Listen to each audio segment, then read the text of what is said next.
Hey, before we get into today's episode, if you're a podcast host or guest, listen up. I've produced over 200 podcast episodes and guested on 50 podcasts just in 2025 alone. And let me tell you, nothing grows your audience or builds trust faster than being in front of the right listeners. That's why I created my podcast tour offer.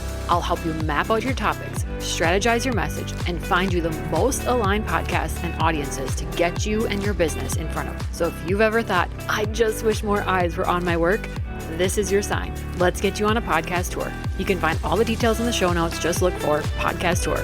Now let's dive into today's episode. Okay, I'm back with a solo episode, ice mocha in hand. Can you hear my ice clinking? As is where all good ideas come from when you have that in hand. But on my way to the coffee shop and back, this struck me. I was like, I have to have an episode about this because this is one of the number one things that I get asked as a guest on other people's podcasts is how do I know when I'm ready for a podcast tour? How do I know when my business is ready for a podcast tour more specifically? And there's some very easy answers here, actually. The first place that I start is, do you have an offer that you feel really good about? It's very aligned with you. You feel confident in it. You know it inside and out, and you know that it gets people results. That's first and foremost. And then along with that, do you know who that ideal client is, who it is that you help and serve? And the answer can't be, oh, it's everyone, because it's not. You need to do more work. It's not everyone. I love that you want to help everyone. So do I. But that's not who we're talking to. That's not going to convert. That's not going to be productive for you in your business. Okay, so that's first and foremost. And if those are yeses, then ultimately I say you're ready for a podcast tour. But there's a few other things because people like a better answer than that. There's a few other things you can look at. One is, do you have something coming up in your business? Do you have a big launch? Do you have a book releasing? Do you have a rebrand? Do you have a new product, new service, something coming up that you're excited about? Then that's another big yes. There's things to think about with that, though. The timing is everything, because when you decide, yes, I'm going to go on a podcast tour, you have to think about how that might play out. So for example, I'm recording guest episodes for my podcast right now because I'm trying to get things pre-recorded for summer because my kids are going to be home. I don't want to record while they're home as often as I can avoid it. So my podcast interviews, if you speak on my podcast, say today, we record today, I might not be airing that episode for a couple of months. So let's say 6 to 8 weeks. That might be true for other podcast hosts,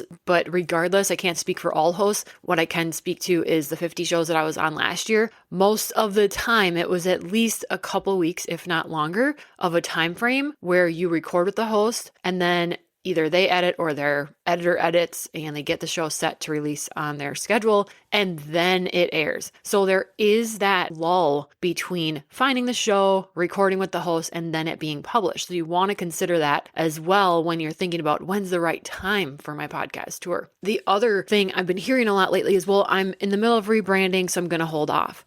Again, if you're in the middle of rebranding, this is a great time to get that tour started. Because of the lull that happens with what I just explained, then you're not going to have a full rebrand and then, announce the rebrand. And now you've had basically a screeching halt, no momentum during that rebrand time. Now, with this podcast tour in place, this strategy, you can be recording on these shows with the messaging you're using in the rebrand because you already know it. And then they air when the rebrand is ready. That's an awesome thing where you then won't lose momentum. You won't have that gap, that quarter where all of a sudden you don't have new leads, you don't have new eyes because you've planned ahead and you have a podcast tour going. Other things to consider, if you don't want to share the episodes you've been on, you're not ready for a podcast tour because that's kind of the unspoken agreement, basically, between you and the host that you're going to guest on their show. Then in return, you're going to share their show with your audience and the people that follow you. If you don't plan to do that, that's going to burn a lot of bridges with hosts. Also, you're going to really not get the full experience from the podcast tour because by sharing that you've been on shows, that is showcasing your authority and your thought leadership within your industry. And so by not sharing that, then you're not getting that piece, which is really the whole point of a podcast tour. One of the points of a podcast tour. So do you know your offer? Do you know your ideal client? If yes,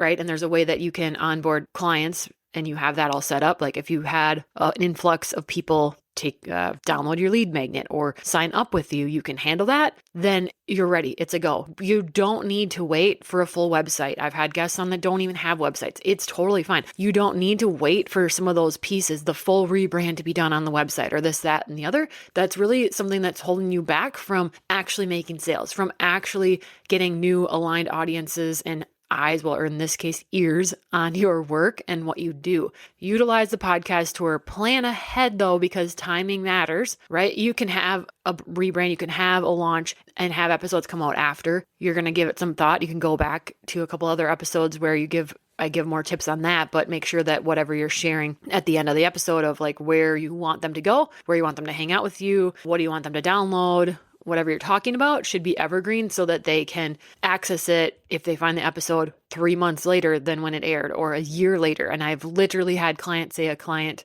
has found them and booked with them from a year-old podcast episode. So it has a huge shelf life. So those are great things to consider when you're thinking about, am I ready for this? Is this the right time for a podcast tour in my business? The other thing is if you are, and this is my final point, if you are feeling busy and scattered, that was one of the number one reasons I started a podcast tour for myself in 2025 of January, because I was feeling like, oh my gosh, the kids are still home on winter break. I have no time to myself. I'm itching with New Year energy to get my business seen by the right people. I felt like the best kept secret. I felt like my offer was so ready and it was going to transform people's businesses, but only if people would see it and know that it was there, know that I was there. And so if you're feeling like that, now's the time, because being busy isn't a reason not to do a podcast tour. It's absolutely a reason to do a podcast tour because it's going to save you so much time. And the time spent in that interview is going to create content for you. The host tagging you when your topic comes up, your speaking topic that I help you nail in the podcast tour, those things are going to create ripple effects, networking, referrals, things that you can't even see yet, new collaborations. And so if you're busy, the hour, 45 minutes that you spend guesting on a podcast is going to give you so much more lasting effects and benefits than the 20 minutes you spent on posting that reel that didn't catch the algorithm and is already gone after 24 hours. So if you're busy, you are the person to do a podcast tour because you'll hopefully be able to take other pieces like posting every single day off your plate and replace it with something this valuable that you can turn into content, that you can turn into emails, and that you can continue to give basically the same speech, your expertise, your niche over and over again, which is also going to make you better at knowing your message, better at being able to talk and share about your work. And it's going to create a lot of ripples that you're not even going to be able to see. So there you go. Are you ready for a podcast tour? If you are, then head to the show notes. You know where to find me. The link is there to grab your spot. Hey, before you go, if you've ever wished podcast guesting or hosting felt a little easier, you're going to love this. I started a free podcast matchmaking community where hosts and guests can actually connect, swap shows, and find aligned conversations without all the cold pitching and chaos. It's totally free, it's super fun, and it's growing every day. So whether you're looking to grow your audience, get in front of the right people, or just finally get your message out there, come join us. You can find the link in the show notes to join the community.